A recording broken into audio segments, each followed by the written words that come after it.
Hey guys, it's Lee Elena from Crave. So I just wanted to show you guys what's on my soap rack, my curing rack.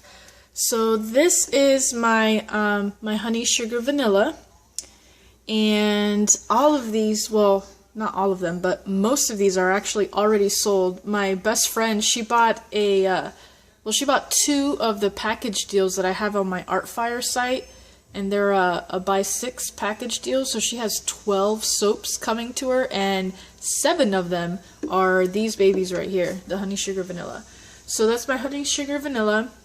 This is naked, and it's just that, it's naked. It doesn't have any fragrance or colors in it. This is my rosemary temptation, and I'm actually upset on how that one turned out because I haven't made that one in so long, and I had a customer request for it, so I did it. And I remember some of the things that I had done last time, so I changed some things and I'm not happy. So I'm like, I had to try to make this earthy color by mixing 2 colors together, because before I had used spirulina powder, and that was just a much better choice. And I had used more activated charcoal, so it was actually black instead of gray. And I'm very unhappy with this soap. And I just realized that kind of looks like a smiley face. Anyway, but yeah, that's my rosemary temptation. And then there's some of my samples just drying out. This is Flirty Girl, and there's the top. If you can see that, it kind of looks like brains or spaghetti, and that's actually the look I was looking for. I wanted something different than the normal piping, so I used a different tip, and I got that, so I'm actually happy with that. This is Sweet Tiki, and it has a little tiki guy on top. There you go, focused. And then it has some glitter. You can't really see that well with the flash, but there you go. So this is Black Amber, and it's just white on the bottom. Some of my soaps, as you see, they already have the jackets on them. It's not a cigar band, it's an actual jacket. And this is what I do, because packaging is my least favorite of all things to do with soaping. It's so tedious. I just hate it. So what I do is I break it up, and so that way I'm not doing it all at once and like over stressing myself. So whenever the soap is done curing, I actually have to do a couple of these. Whenever the soap is done curing, I go ahead and I make the jacket, and then I leave it to cure a little longer, you know, it doesn't hurt. And then when it's ordered, or when I'm going to take it to a market, that's when I shrink wrap it. So that's my Black Amber. This is my Fresh Bamboo, and there's the top. That one has quite a bit of ash on top, but it is white, so it's almost like you can't tell. This one, oh, this one's actually wrapped, but this is my the Water Boy. This has colloidal oatmeal in it. I love the way the swirls turned out on this. It's awesome. So there's that.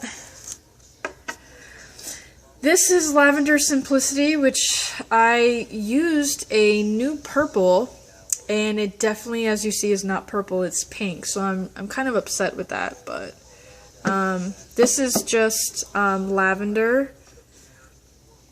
This is my Strawberry Rose Kiss, and it's it has a red mica line with the red and white, and then pink and white on top, the elemental swirl.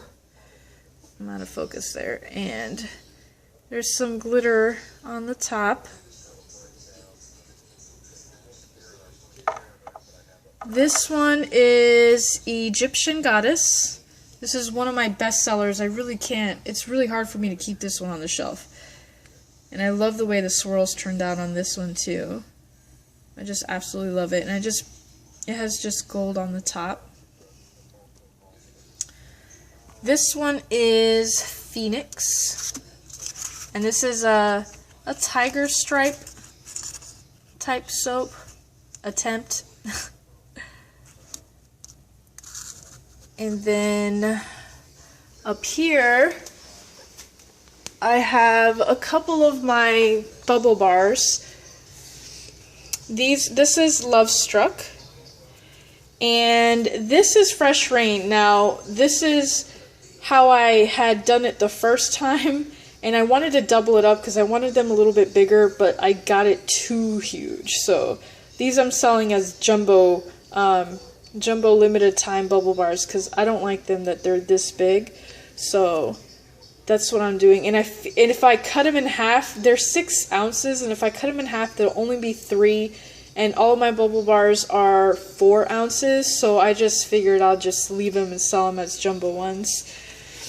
And then this just some random soaps here. This is a hot process fail because it's actually falling apart. It was cooling off in seconds. It was cooling off from the hot process, and so it was all crumbly, and that's how it turned out. And I didn't want to hot process it again. I mean, it was a rebatch, I'm sorry. And I didn't want to rebatch it again. This is a random soap that I made for the first Universal Love Soap Challenge. My country was Nicaragua, and it's the country of lakes and volcanoes. So I did a water element with volcanoes, with a volcano element on top. This is an Oops soap that I'm going to sell as an Oops soap, or I'm going to cut it up and use it as embeds. This is the first time I had ever used soap balls, and they were too big for my cutter, so I had to hand cut them, and they're all wonky, all different sizes. I absolutely hate it. This was because of the liner, but I just absolutely hated it. And then so I had to, cut into the soap balls and everything, and then my soap balls didn't stay in, which that's easily fixable. I guess I could just take, melt and pour and stick them back on, but as you see, I don't like that. That's unacceptable. And my planer doesn't work on soaps that have been curing for a long time. So these are like 6 weeks old. I can't plane them, so they're probably going to be sold as Oops soaps, or I'm going to cut them up. These are a couple of my champagne pear, and this is scented in Mr. Pepper MD, so it smells like Dr. Pepper. And then there's an empty shelf, and then I have just some random soaps down here, just random stuff. This is Oops. I love the scent of this, but my Spanish fly, but the color's smeared, so I have to sell that as Oops soaps. And that's it. That's what my curing rack is. These are actually shoe racks that I got from Target. They were $10 a piece. They come with 2 shelves. So I have 1, 2, 3, 4, 5. So, I wanted, because it's out here in our front room, actually. It's in a little cubby in our front room, and so I didn't want it to look all weird, and if it was gonna go in our guest room too, I didn't want it to look like it was a tool or warehouse type shelving. So this is the shelving that I chose, so it can kind of fit into the decor depending on where we were gonna put it. So, but there is my curing rack. I'll talk to you guys later. Bye.